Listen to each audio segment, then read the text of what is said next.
Good morning, sir.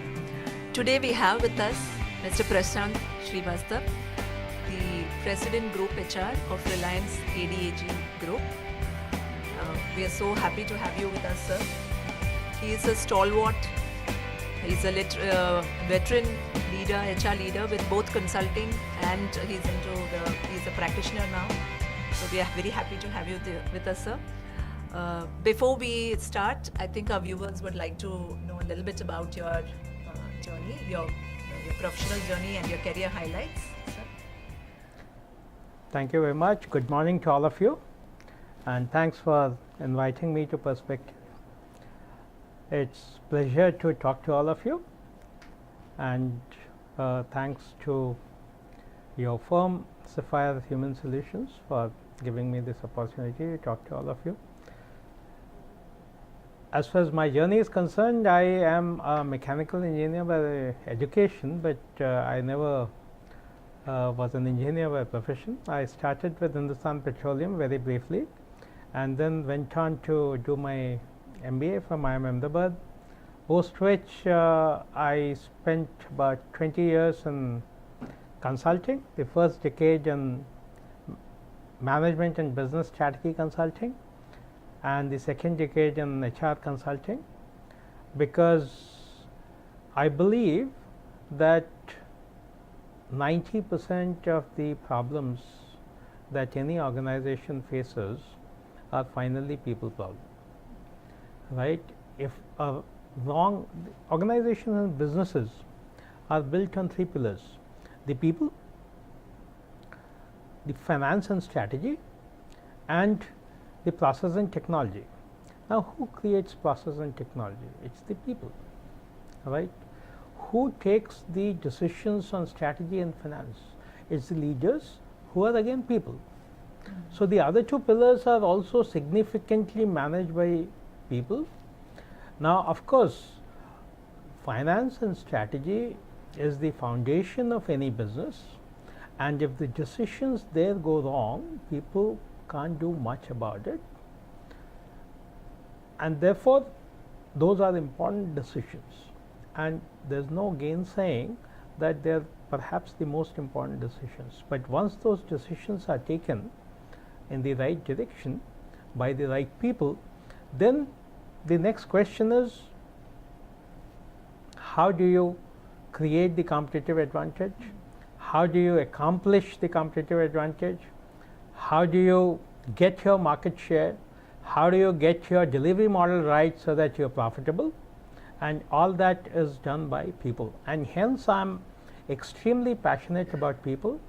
And even in the last 5 years in my current role, which you can call the corporate or the line role, I have been focused on revenue growth and profit growth through people interventions. So that's my journey so far.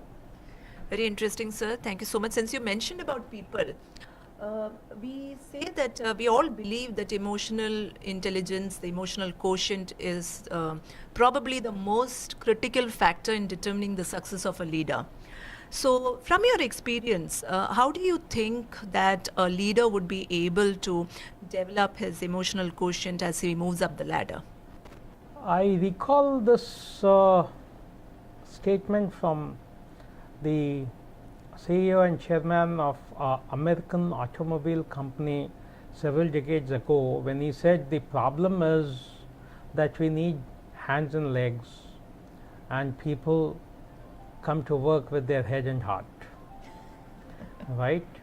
And the Japanese automobile manufacturers leverage the head and heart of the employees, which is where after several decades we can see the significant difference between the American automobile companies and the Japanese automobile companies, right? So if you really want the hands and legs, you will create some of the American automobiles, right? And if you really use the head and heart, you will create the Japanese automobiles, right? And today, in terms of quality, in terms of customer preference, in terms of customer satisfaction, in terms of market shares, in terms of revenues and profits, I think it's all there on the Google. One can go and look for which companies are more successful in automobile and which are not so successful. And that's really the importance of the emotional quotient, right? I recall my discussion with the managing director of a cement company about 10 years ago, when I was 10 years younger, and this gentleman was already 75. So now a 40-year-old talking to a 75-year-old. And the CHRO told me that, my managing director does not believe in employee engagement, and therefore while we were keen, some of the youngsters are very keen, but he won't buy it. I said, okay. So set up my meeting with him. So my partner who was handling that account and the CHRO and the managing director and me were seated in the room, and the managing director said that, you know what, I don't believe that a cement manufacturing company should invest in employee engagement. I said, you're so bang on, you shouldn't. And these two other people looking at me, what is he saying? Why did we bring him here? He was better out of the room rather than in the room. So I said, but what makes your company hugely successful and profitable? I have come here to learn that. I haven't come here to talk about employee engagement. He said, see, in cement, kiln rotates, cement is made, and that's where you make profits. I said, wonderful, but you must be having your own kiln patents so that others don't have access to the same, because they don't make as much money as you do. So there were only 4 kiln manufacturers in the world, and all of us have similar kilns. I said, if so, then what makes you so profitable? He said, see, kiln runs for 300 days on its own, but you make losses. 315 days, you break even. 320, you make some profits. 345, you make huge amount of profits.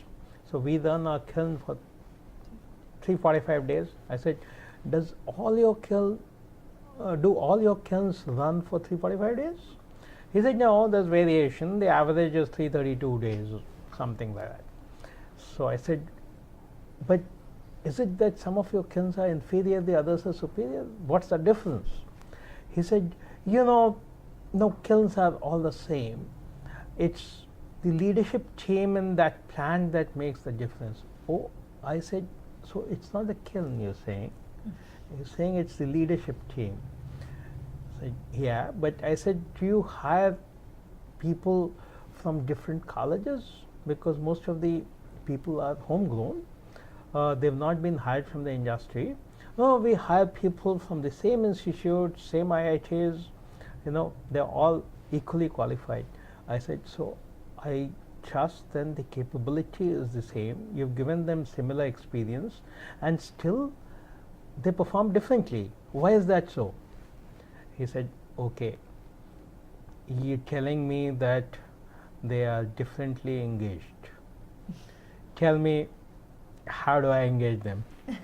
How do I get all my plans to 345 days? Right? So that's the importance of emotional engagement. That's the importance of EQ of the leaders, right? Because plants are not run by the leadership team. Leadership teams engage people below them who run the plant, who run the maintenance, who make sure that there's no breakdown, who make sure that preventive maintenance is timely, who make sure that they only use up 20 days in a year and not more, and make sure that the plant runs for 345 days. Imagine how much does a cement plant cost, right? And if you don't sweat your financial assets, you can go bankrupt. And a lot of cement companies went bankrupt, right? So that's the importance of EQ to business, from break-even or from loss making to break even to profitable to hugely profitable. So, since we are talking about people and performance and engagement, these days we hear that most of the progressive companies have done away with bell curves. It's on its way out. What are the new trends that you see? The tools that are being used in performance appraisals these days? So I have a slightly different opinion. I believe that bell curve, no bell curve, it's all fine. Bell curves can be done away with or can be retained, doesn't matter. As long as you're not being rigid about it, as long as you're flexible, as long as if all your people have really performed well, you're not force fitting them into bottom 5%. As long as bell curve is just a guiding principle. I think what makes a difference in performance is not a bell curve or a rating. What makes difference in performance is constant discussion and feed forward. The idea should not be to downgrade the rating of somebody who's performed due to bell curve. The idea should be to help all the team members to outperform. And if the whole organization and business has outperformed, I don't see a need to force fit a bell curve. Having said that, 5 fingers are not equal, right? If we have 2 children at home, they're not equal, right? You can't treat them with the same stick or same yardstick, and hence differentiation is very important. What used to happen several decades ago is that almost everyone got rated same and everyone got similar increments, what I call corporate socialism. And corporate socialism or any kind of socialism leads to inefficiencies, right, which is well established now. And in capitalism, it's a reward for effort. And that reward for effort, if it is not there, and if you subscribe to corporate socialism, you're likely to be not efficient. And if you're not efficient and somebody else is efficient in the market, then you know what happens to your business.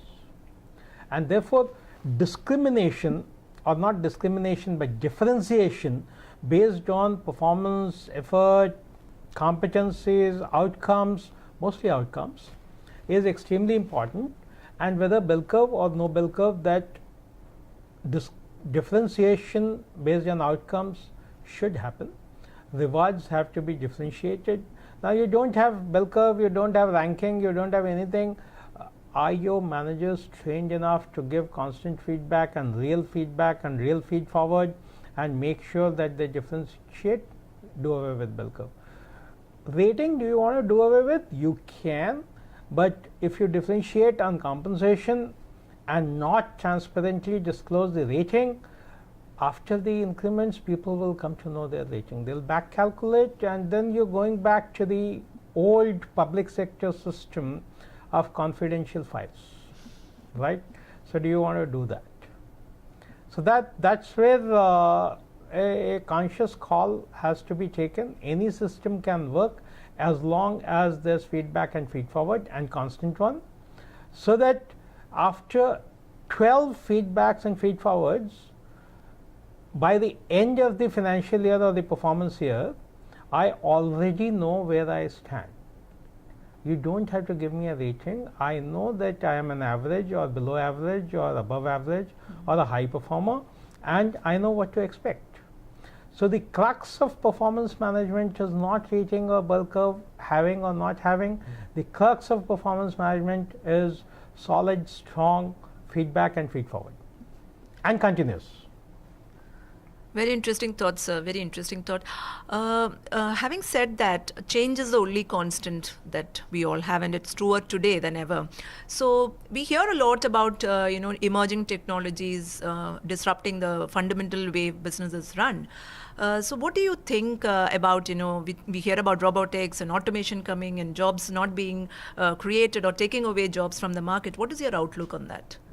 So let's deal with this in 2 parts. One is this impacting business, the AI and the robotics and the automation impacting business, and 2, all these things impacting jobs. So I think this is impacting business, the way we do business, the way we interact, the way we transact, hugely. And that is going to happen, like it or not, that's going to happen. It's like flow of water. If there's water, there will be some slope and the water will flow. You cannot stop the flow of water. So there's no point in trying to stop the flow of technology for protecting jobs, etc. That's bound to happen. It's a question of leveraging the technology to make yourself more effective and efficient, rather than wishing it away. I think the way we recruit will change significantly with artificial intelligence. I think the biggest impact, the impact will be there in all parts of employee cycle, but the biggest impact that I see for business by using AI in human resources is on frontline hiring. The Yale University, there's a professor in Yale University who's done a research and demonstrated that the current interviewing systems and the performance correlation is at best 50%. And therefore he goes on to say that why do we interview? You do a toss of a coin, you will be 50% right. So why have an interview? Why waste time in interviewing if you're only going to be right 50% of the time? And he goes on to say that you should have structured interviews. Now the problem is that the structured interviews, people at the senior level can be trained, and we can ensure that they use structured interviews.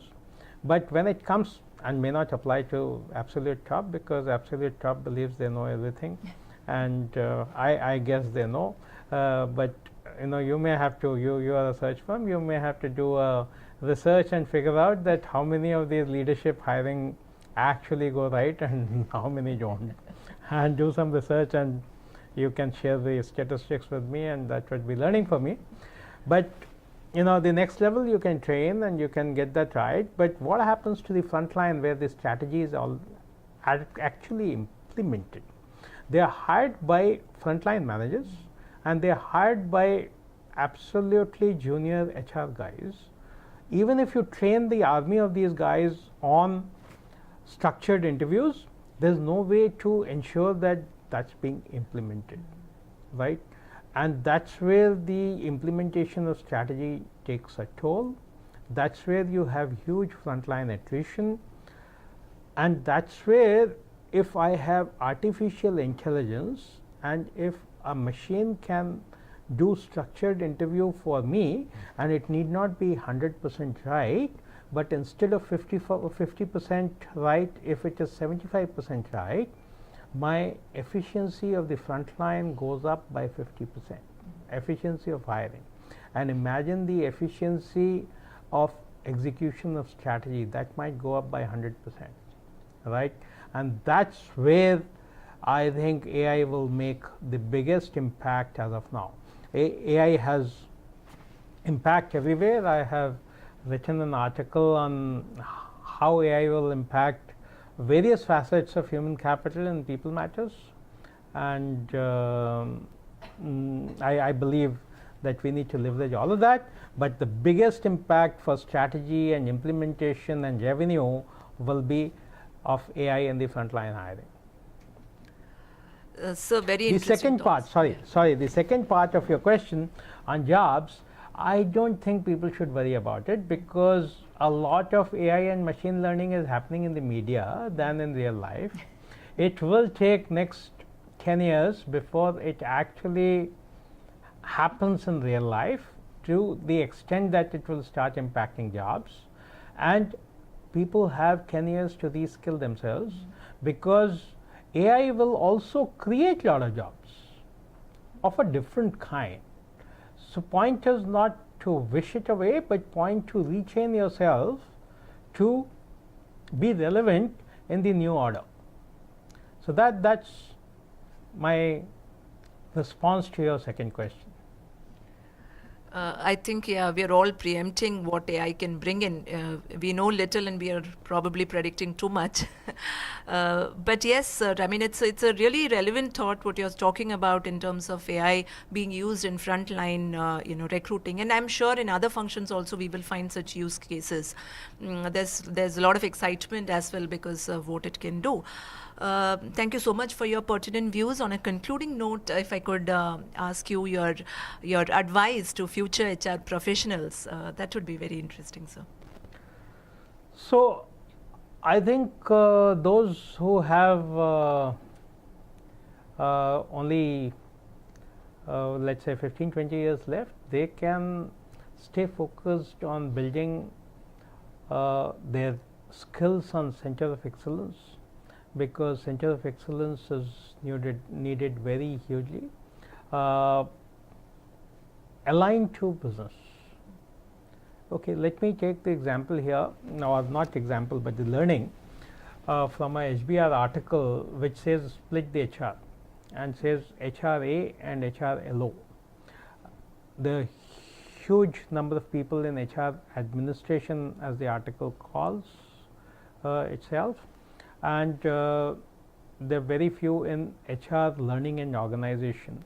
So that's where I'm saying that we need Center of Excellence and more of Center of Excellence and more of skills in Centers of Excellence, and that will make a difference for the business, and that's where HRA is very much needed, right? That provides the foundation but not the differentiator, whereas HRLO will build the differentiator on top of HRLO.